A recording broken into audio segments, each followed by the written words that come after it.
Greetings, YouTube. You know, about a week ago at the time recording this, I promised my beginner viewers and even intermediate viewers that I would do a series of videos talking about which 4-star champions to rank up depending on whether or not they're awakened or unawakened, high sig, etc. Now, I did the first part. I did a video that received, pretty good feedback on what 4-star champions you could pull straight out of the crystal and awaken them with excitement because they would be amazing, like Hyperion and Stark Spidey, Ghost, Domino, Corvus, for example. But I have yet, because life got busy, and quite frankly, I just didn't have the time to upload and record the second video, which is which champions are you looking to take as 4 stars to high max sig. So not only to use an awakening gem on, but to try to get maxed out. Now I want to warn you that this means that if you pull a champion from a 4-star crystal or from any crystal that gives you this 4-star champion, you basically have done 1/3 of a puzzle. This is how I like to think of it. If you get a champion like the ones we're going to talk about today, that means 1/3 of the puzzle is complete. Awakening that champion is a second third of the puzzle, but then the last third, which is really the main third, is getting them to a high sig. Now, some of these champions you're not going to need at sig 99 to be effective, but I don't know why people say, oh, don't take them to sig 99. Even if it's just a 1 second or half second difference or a little bit more of a buff, like they're still at their best. And I don't know if you use somebody every day for questing or Alliance Quest or Alliance War, why you wouldn't eventually want to max sig them out. It just doesn't make any sense to me. I heard the same thing about Ghost Rider. Only just take him to, sig 20 or sig 40. My Ghost Rider is sig 200, and I love him even more than I did at sig 40. So we're going to talk about 4-star champions today, and we are going to try to have as quick and efficient information as possible because we're going to be going through over 100 4-star champions. This also means that I'm going to not spend as much time as I could on the champions. So some of you might watch this and think, well, he's not being very complete, but this is an overview that is intended to give people a small window into the champions they should target. I could do a 30-minute video, but quite frankly, I don't think it's worth your time to watch a 30-minute video on my channel, so I'd rather do a quick overview. And by quick, I mean, 5 minutes per class, but most likely about 3 minutes per class. So without further ado, we are going to filter these classes by the top left going down to the bottom right. We're going to start with the science class because the science class has one champion that I'm going to target straight away, and that is Captain America Infinity War. If you get him, save your Science Awakening Gem for him or for Void. These two champions in the Science class benefit the most from not only being awakened, but being max sig. There are champions in this that deserve a shout out. Somebody like Luke Cage certainly gets better with being awakened, but not to the effect that Void and Captain America Infinity War benefit. So if you have that awakening gem, I would strongly recommend that you use it. I also want to say before I forget that I don't have all 4-star champs yet, so somebody like Namor, who certainly deserves to be on this list, I'm not going to be able to show you on my limited, somewhat 4-star roster, so just keep that in mind. I did name drop him for a reason. Okay, so in terms of skill, I hear people all the time say, Blade doesn't need to be awakened. I think that's stupid. Now, don't get me wrong, Blade is okay unawakened, but the reason why I love Blade so much is because I have saved myself literally countless units worth of revives and potions because of his awakened ability, the conversion of power to regeneration. So I think Blade is worth a generic no-brainer, and the more SIGs you can put into him, the better. He is one of those champions that, unlike Void and Captain America Infinity War, doesn't need to be max SIG to be great, but why not? Similarly, I want to say Black Widow is a great champion. I use her awakened a lot of times with my Quake for synergies because they both get better, especially with that ability accuracy reduction. And then on top of that, Nick Fury gets a shout out, but I'm going to shout out somebody else who I really, really love, and that is OG Daredevil. If you're looking to become uncollected at some point, this is a great guy to bring against the Collector. He doesn't hit the strongest, but at the same time, to start off the fight with a max sig, OG Daredevil means you have a 100% chance to dodge projectiles. And even though that gets less as the ability accuracy reduction increases over the course of the fight, you can still do some amazing damage with this champion. So Daredevil, Korg is a shout out for defense because he really needs to be awakened, but I'm going to kind of stick more with the offensive output of champions. So Blade, Black Widow, OG Daredevil, Nick Fury up there, and of course, let's not forget Aegon. Aegon, Max Sig for sure. Out of all the champions I've named, besides maybe Daredevil, but even maybe not, he deserves your 6 stones more than anybody else, because a Max Sig Aegon is truly a different champion than a Sig, say, 20 or even 40.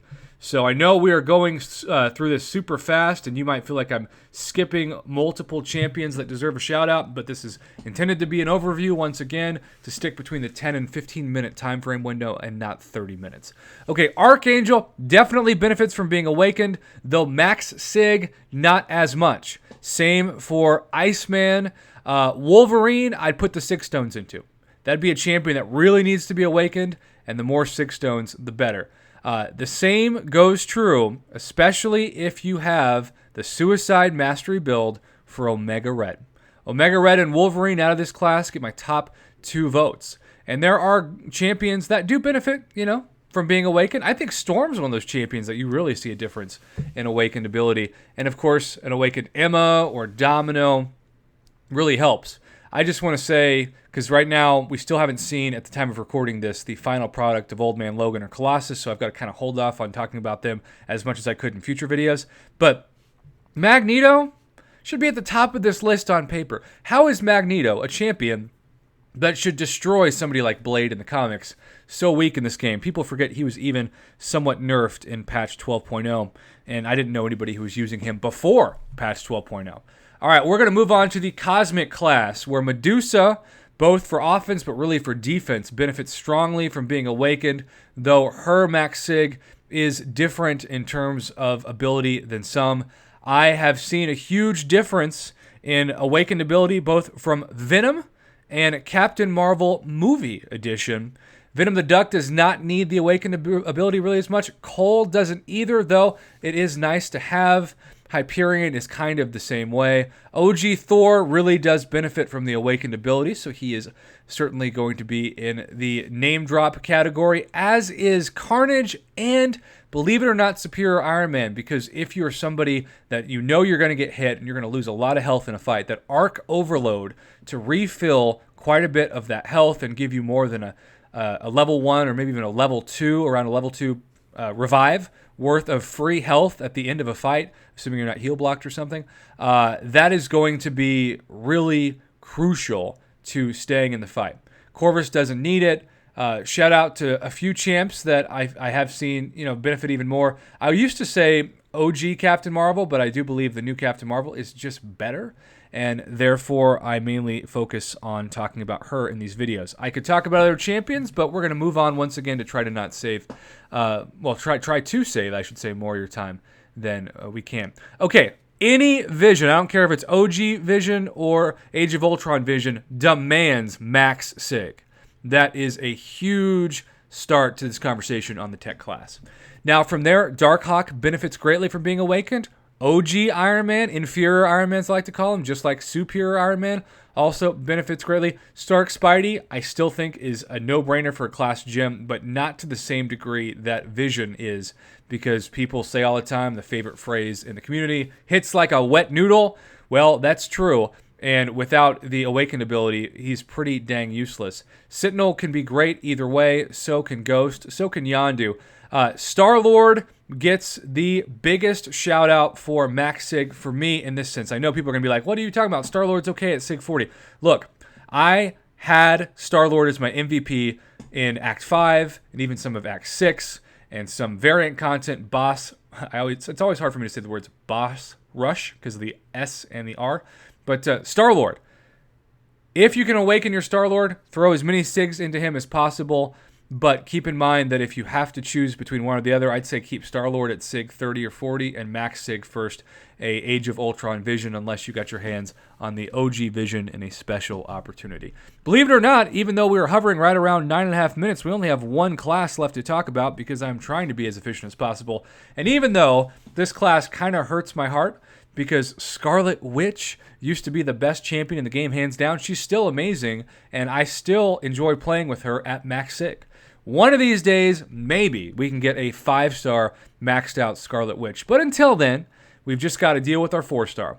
Dr. Voodoo also benefits greatly from being awakened, though not to the max sig extent that a Scarlet Witch does. Juggernaut was my MVP against the Collector, believe it or not. The unstoppable ability at the start of the fight, you could say the same thing about, say, Unstoppable Colossus, gives you the chance to not worry about being intercepted and totally wrecked.